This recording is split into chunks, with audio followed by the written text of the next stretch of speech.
Bom dia, bom dia.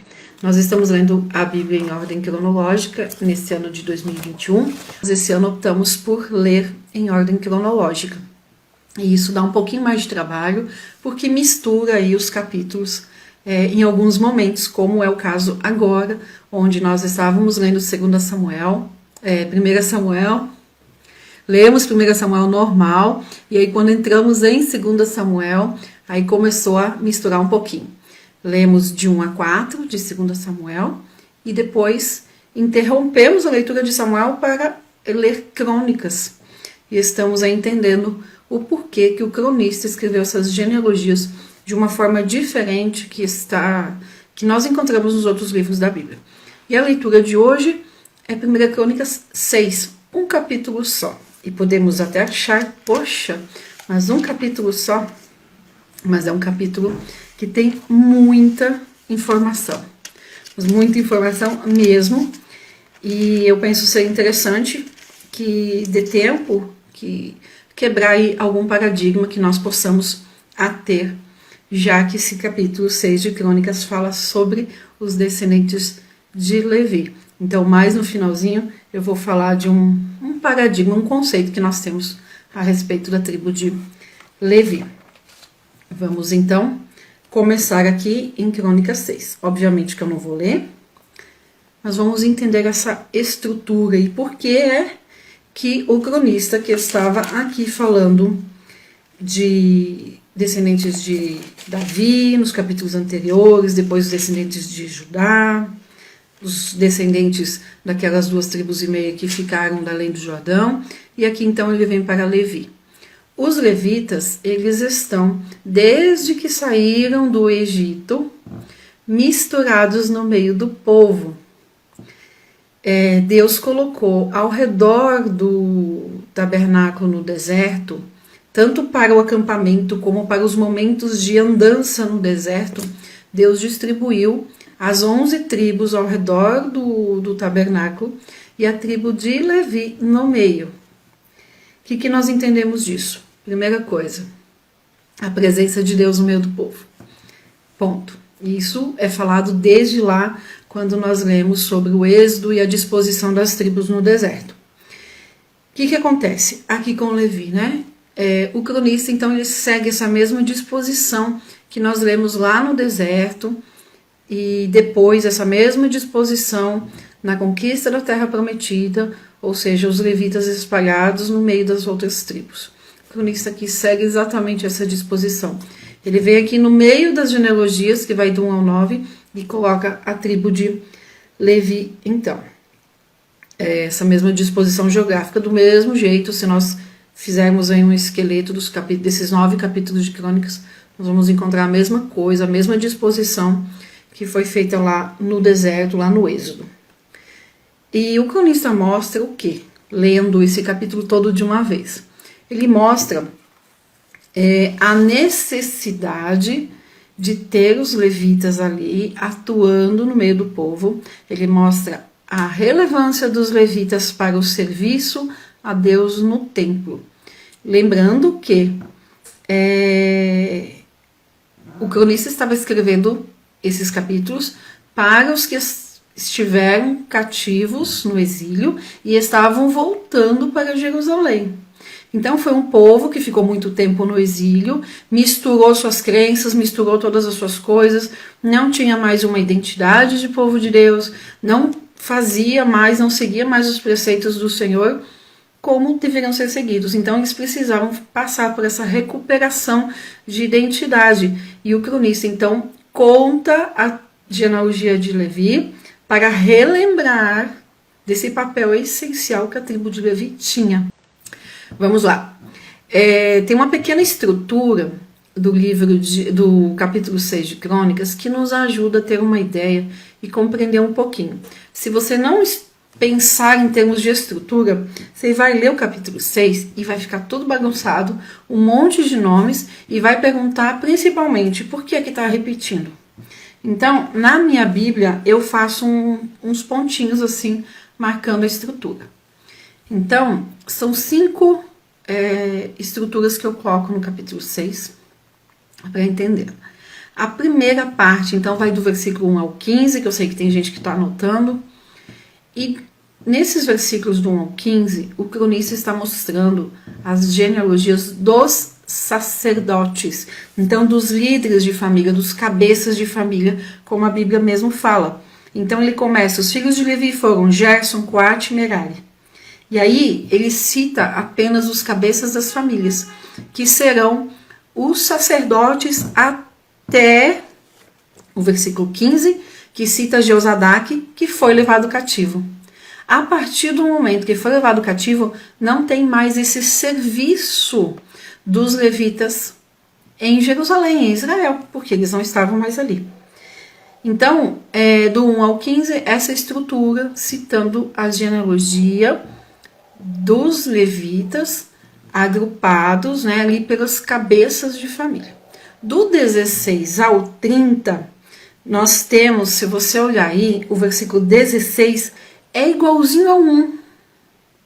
E aí é que muita gente acha que está repetitivo, está enfadonho, e nós precisamos entender o porquê que o versículo 16 repete o 1. Do 16 ao 30, o cronista vai mostrar as famílias dos levitas agrupadas de acordo com os 3 clãs, vamos dizer assim, dos filhos de Levi. Então ele vai citar de uma forma mais detalhada os descendentes de Gerson, de Coate e de Merari. É uma outra forma de contar a mesma genealogia.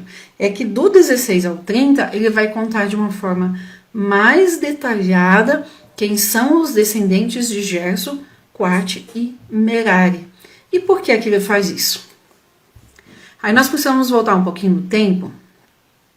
Lá para Números 4, Deus passa para Moisés a responsabilidade de cada família dentro dos levitas, dentro da descendência, dentro da tribo dos levitas.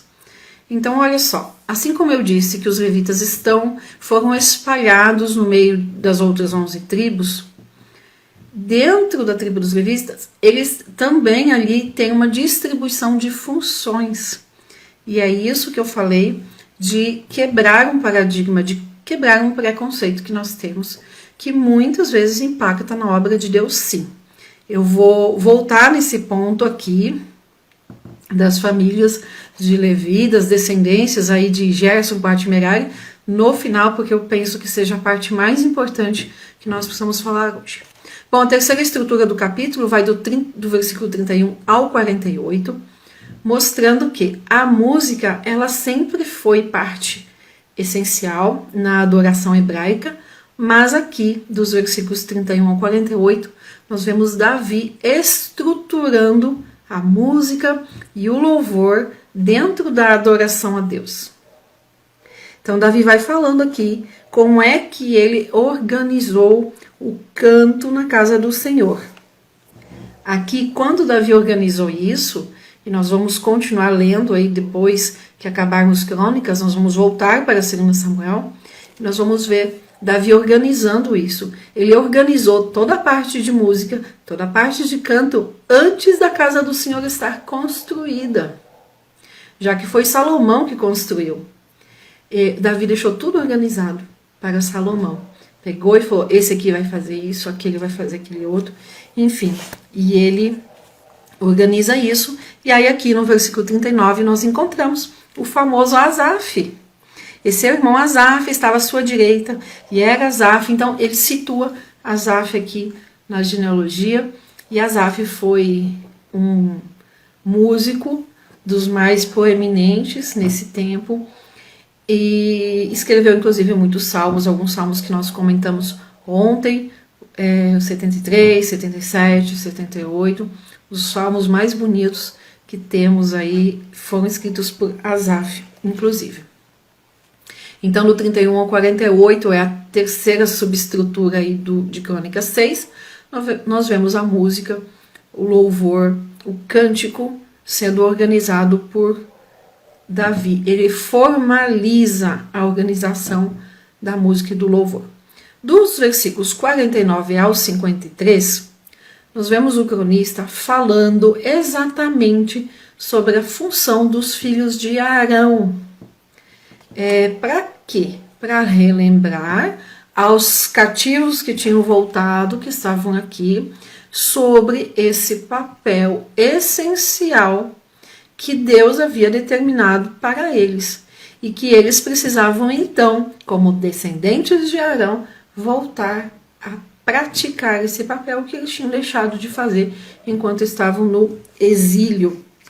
Nós lemos aqui o versículo 49, fala assim: e Arão e seus filhos queimavam perfumes sobre o altar do holocausto e sobre o altar do incenso, para toda a obra do lugar santíssimo e para fazer expiação por Israel, conforme tudo quanto Moisés, servo de Deus, tinha ordenado. E aí ele vai falando aqui dos filhos de Arão, então.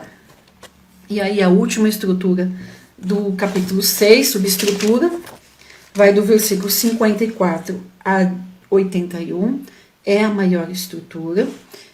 E aí o cronista, nessa parte do 54 a 81, ele vai contar então sobre as cidades refúgio, sobre as cidades que os levitas, que foram determinadas para os levitas. E essas cidades todas, elas estão no meio das tribos de Israel. Então, enquanto que cada tribo tinha uma localização geográfica específica, os levitas, eles não tiveram um espaço único para morar todo mundo junto, para conviver todo mundo junto, no mesmo estado, vamos dizer. Os levitas foram espalhados por várias cidades ao longo de toda a nação de Israel. E isso foi excelente, né? Deus, o que sabe todas as coisas. Se os levitas tivessem sido colocados num único local, lá no início de Josué, na conquista da Terra Prometida, quando veio o exílio, quando vieram os inimigos e destruíram Israel, os levitas poderiam ter sido destruídos também. Ou ter sido espalhados de forma tal que aqui nesse recomeço em Jerusalém eles poderiam até não estar aqui. Mas Deus, que sabe todas as coisas, ele distribuiu os levitas um pouco em cada lugar, no meio de cada tribo das 11 tribos. Então, conforme os inimigos vieram e foram atacando a nação de Israel, cada época, né, um pedaço, vamos dizer assim, sempre tinham levitas que foram enviados juntos para o cativeiro, para os diversos cativeiros que o povo sofreu, e também os que ficaram, tinha levitas no meio, o chamado remanescente fiel, que foi esse povo que voltou para Jerusalém aqui. Nós vamos ver melhor quando lermos Neemias e Esdras. Nós vamos ver que no meio desse remanescente fiel tinham os levitas que voltaram. E aqui então, esses versículos do 54 e 81 fala onde cada família de levita deveria morar, porque eram os locais determinados por Deus, as cidades refúgios, as cidades, toda a localização geográfica determinada por Deus para Moisés e que foi concretizada no tempo de Josué, no livro de Josué que nós já lemos. No Telegram eu consigo enviar links, que aqui eu ainda não consigo, né? Mas lá eu consegui mandar links de vídeos, são vídeos resumidos, tem vídeos bem teóricos falando sobre isso, mas eu penso que para quem não estuda isso sejam chatos. Mas lá eu mandei vídeos de links de vídeos contando sobre as tribos que foram esquecidas, perdidas nesse tempo do exílio e que estavam espalhadas mundo afora e que agora o Estado de Israel, desde a década de 70, está resgatando e trazendo, né, levando de volta para Israel. E em todas as tribos que estão sendo resgatadas, vem junto alguns poucos ali levitas que foram descobertos e esquecidos em outros lugares. Então ontem eu mandei um link de um vídeo que era uma tribo que estava considerada perdida há mais de 3.000 anos, ou seja, do tempo do primeiro exílio do Reino do Norte, que nós vamos ver ainda, e eles estavam há 3.000 anos esquecidos num lugar que eles achavam que eles eram um remanescente fiel. E lá no meio deles, então, tinha os levitas que seguiam e faziam tudo aquilo que eles tinham aprendido de sacerdócio para ministrar o culto a Deus. De uma forma bem rústica, exatamente como a gente lê aqui. E aí, desde 74, 84, Israel trazendo, resgatando esse povo trazendo de volta para Israel, e vimos que agora em dezembro, então, o Estado de Israel levou, resgatou mais aí 230, 250 pessoas dessas tribos. Os links que eu mandei agora foram da tribo de Manassés e tribo de Dan, que eram tribos consideradas perdidas. Então está tendo esse trabalho muito forte do Estado de Israel de resgatar as tribos e levar de volta para Israel.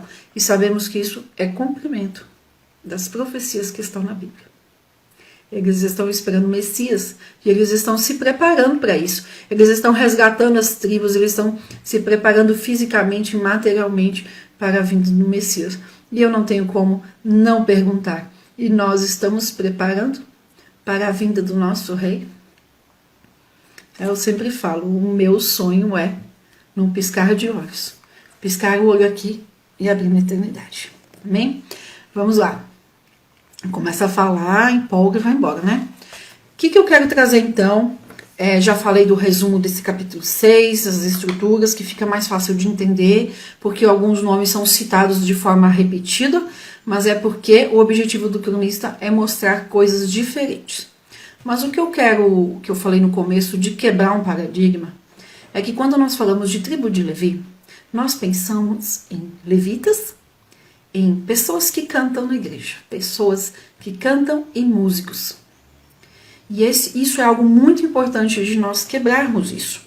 E para entendermos melhor, nós precisamos ir lá para Números 4, capítulo 4, para entendermos não só que os levitas não são só para tocar ou cantar, mas também para nós nos posicionarmos, quem tem esse chamado de levita, entender que não é só isso. E muitas vezes a obra do Senhor perece porque não há um entendimento claro dos levitas. Então vamos lá. Quando a gente começa aqui, o capítulo 4 de Números está falando sobre os deveres dos levitas. Então quem são os levitas? Acabamos de ler, Crônicas 6, que os levitas, que Levi, um dos filhos de Jacó, teve 3 filhos, ou seja, 3 cabeças, 3 clãs. Cada clã deste vai ter uma função aqui, no templo do Senhor, na obra do Senhor. E aí, olha só, o versículo, Números 4 e 4. Os filhos de Coate. Então, Levi teve 3 filhos, Coate, Gerson e Merari. E todo o serviço dos levitas se divide, então, em 3 principais funções. E isso é desde o tempo do tabernáculo no deserto, depois no templo do Senhor, no templo de Salomão, que Salomão construiu, e permanece até hoje essa distribuição de função, tá? Quando a nação de Israel foi toda destruída, permaneceram, o remanescente fiel que sempre permaneceu em destaque foi a tribo de Judá, porque é a promessa de Deus, e Jesus descende de Judá, a tribo de Benjamim, pequenininha, e levitas. Levitas sempre permaneceram ali em destaque junto com a tribo de Judá, porque eles têm uma função especial.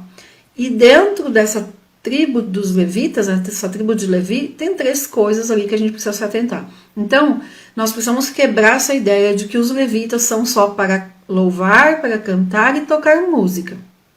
Tá? Aqui em Números 4 tem uma explicação bem detalhada da função de cada um. E obviamente que eu vou resumir aqui.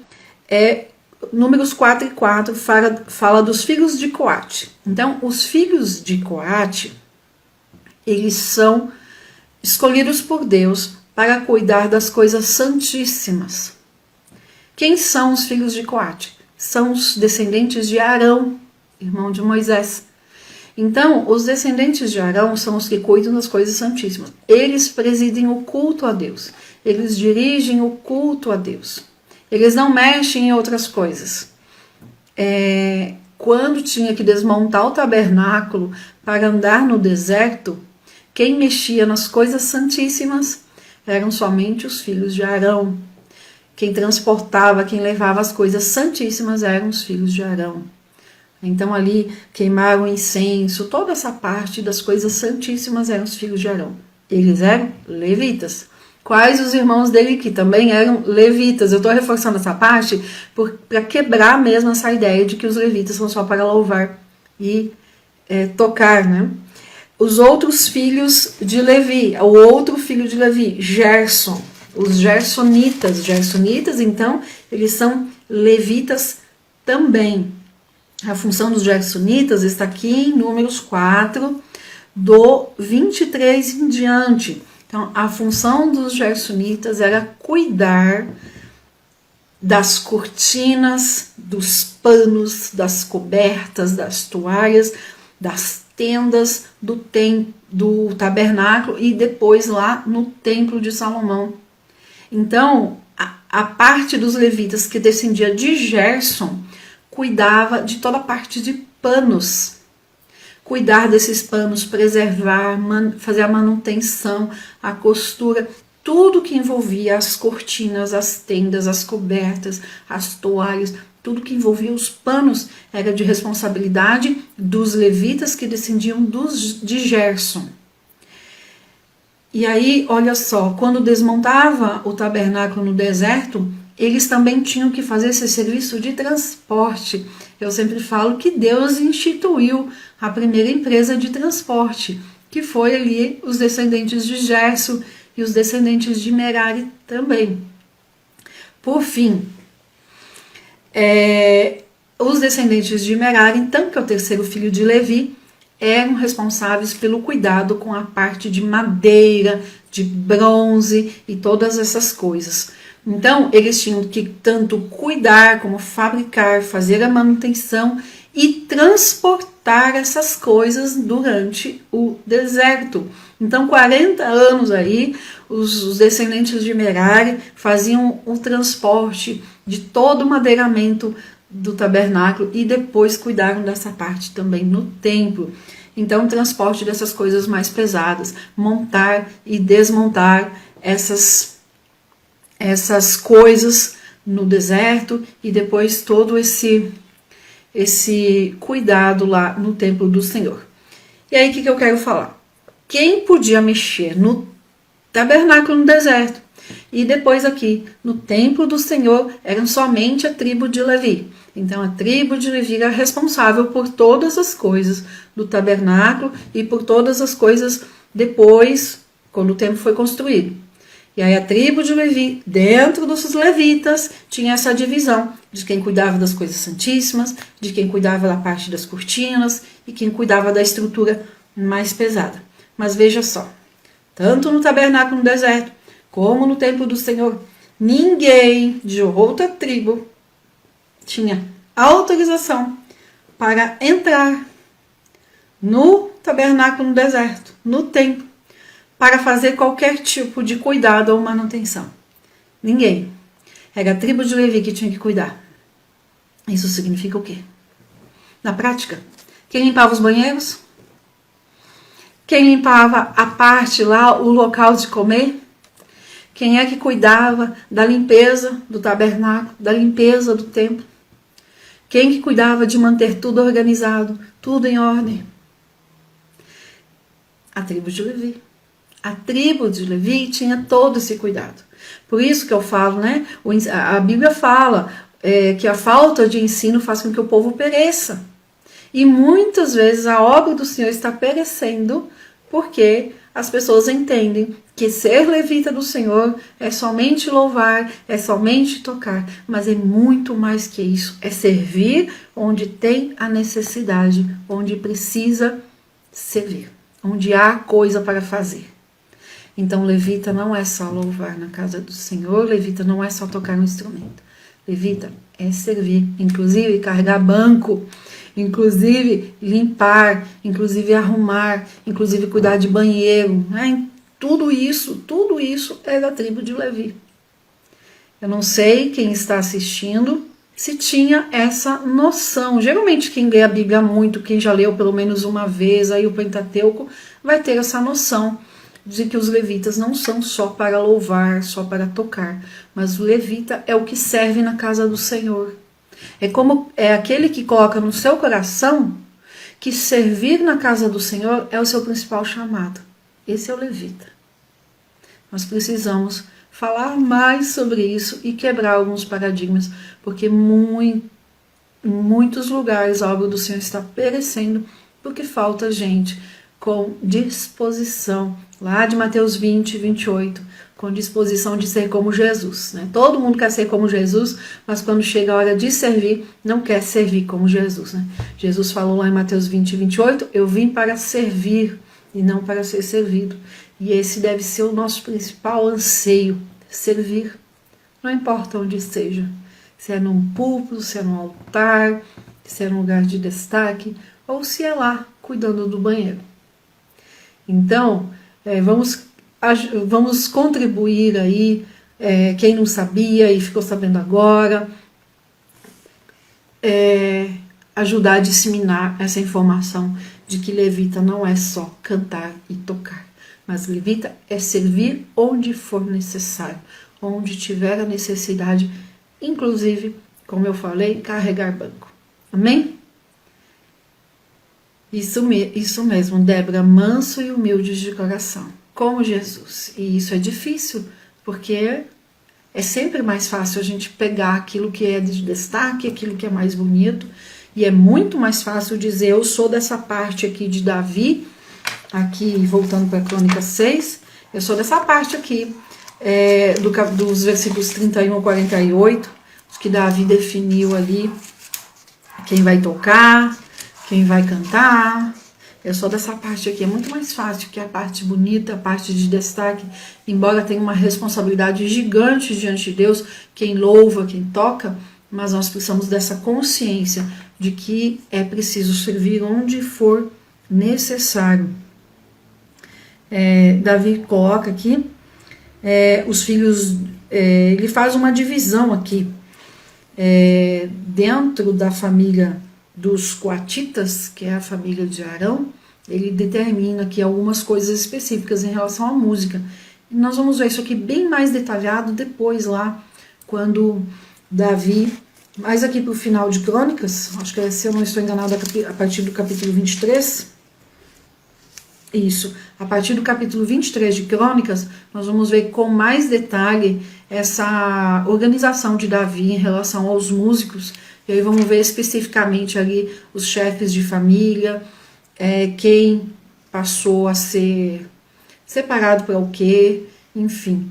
Mas nós precisamos ter essa ideia geral, que a tribo de Levi, os levitas, não são chamados somente para louvar e tocar música, mas eles são chamados para servir especificamente na casa do Senhor.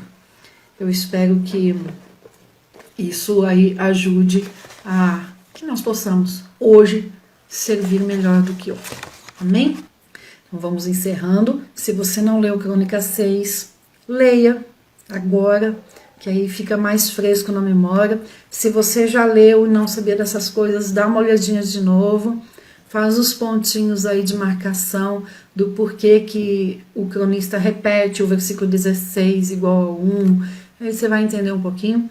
E amanhã nós continuaremos. Amanhã nós vamos comentar salmos que na ordem cronológica estão aqui logo depois de Crônica 6, tá bom? Que Deus abençoe, tenha um excelente dia na presença do Senhor e até amanhã. Deus abençoe.